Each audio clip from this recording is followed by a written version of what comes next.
Voice in your head, it's a bitch voice. Before you get upset, I have that same voice. All of us have two voices in our heads. A little bitch voice and a grown-ass man voice. No matter what you do, you're gonna have both. So understand this. Your job as a man is to make that strong voice, the ones that says, shut the fuck up, go to the gym anyway. The one that says, shut the fuck up, you're gonna study instead of go get drunk. The one that says, shut the fuck up, you're not gonna be smoking weed or doing drugs or watching porn, all the obvious things that I don't need to really mention at this time. That voice has to be stronger than the child voice, the little bitch voice. When you're on a diet, when you're trying to succeed in your business or your life or your career, you're gonna have both of these voices. Every man has them, I have them both.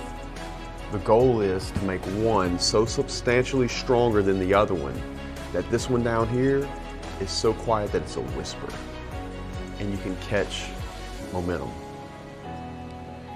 Understand that just because you have a bitch voice doesn't make you a bitch. Listening to your bitch voice, listening to the voice that tells you to do things that you know you shouldn't be doing, that makes you a bitch.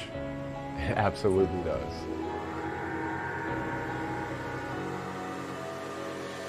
I'll give you an example of one time that I almost listened to my bitch voice. I was 26. I had just built a strip mall project for somebody on a main road in a very small town of Louisiana, but a main road nonetheless. It was a commercial project. And I remember the project was for not a lot of money in the grand scheme of things in comparison to what we do now. However, I owed my vendor $50,000. It was actually $49,000 and change. Total contract was for $72,000.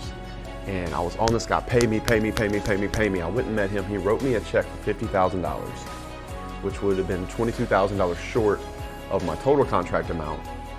However, at that time, I needed to pay my vendor the $49,000, and I had already paid my men and I already paid the equipment vendor.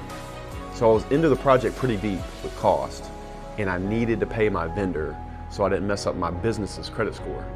It's a Dun & Bradstreet score. It's like credit for a business. Nonetheless, I go to this man, I meet him. He writes me a check for $50,000. I immediately put it in the bank, write a check to my vendor, and send it because I didn't want to be late. And I was close to that. I was very close. My check cleared, his check bounced, and bam, I'm upside down $100,000. And I'm pretty positive at this point it was going to bankrupt me. And the reason it would have bankrupted me is because it's not like I can just say, hey, your check bounced. The guy completely ghosted.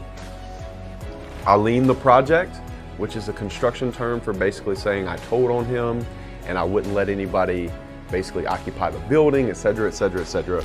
But these processes are long. And at that time, I just knew that it was a good chance that I would go out of business over this. And so there I was, just like you might be, have something happen to you. And there you are with your bitch voice saying quit. It's not your fault. It's their fault. It's there. But if you don't find a way to put it on you, you have now given up control of the situation. You've given control of your life. You've been given control of the ball in Game 7 when you want to make the last shot. Give me the fucking rock. Anything short of that, and listening to that voice takes control away from you. So this is what I did. I worked extra hard to get more work. I worked extra hard to get paid faster with clients. And somehow I covered it. I think I took a second mortgage out on my first house as well. But I covered, and I didn't listen to the bitch voice. And what you have to do in these situations in your life sometimes is not put the onus on the person that did it to you. You have to put it on you. Because if you do that and you listen to the bitch voice and you don't find a way to put it on you, you are giving up control. And so somehow, some way, I suppressed that bitch voice that told me just to turn up and go out of business. And it was one of the best decisions I had ever made. And you will always have these decisions to make in your life.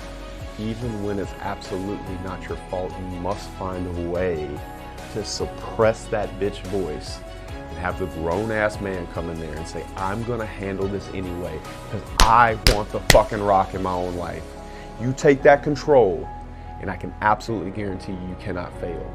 Because even if I would have went belly up, I would have said it was my fault. I would have had to find a way to make it my fault, because that's the only way I keep control. And then I would have got right back in the same game with what I had learned and made it nobody's fault but mine and been better for it. I might have had a scar, but I'd have been that much more ready to walk into the arena. And when you're listening to the voices in your head, it is absolutely important to make sure you're listening to that strong voice, not the one that blames it on other people, not the one that says life isn't fair, because life is not fucking fair. The one that says, hey, shut the fuck up, do it anyway, find a way, and absolutely burn the boat. Do not have quit in your mind. Do not say it's someone else's fault, now I'm gonna fail. You go out literally on the last breath, and you'll be surprised at how many times you actually don't even hit the ground.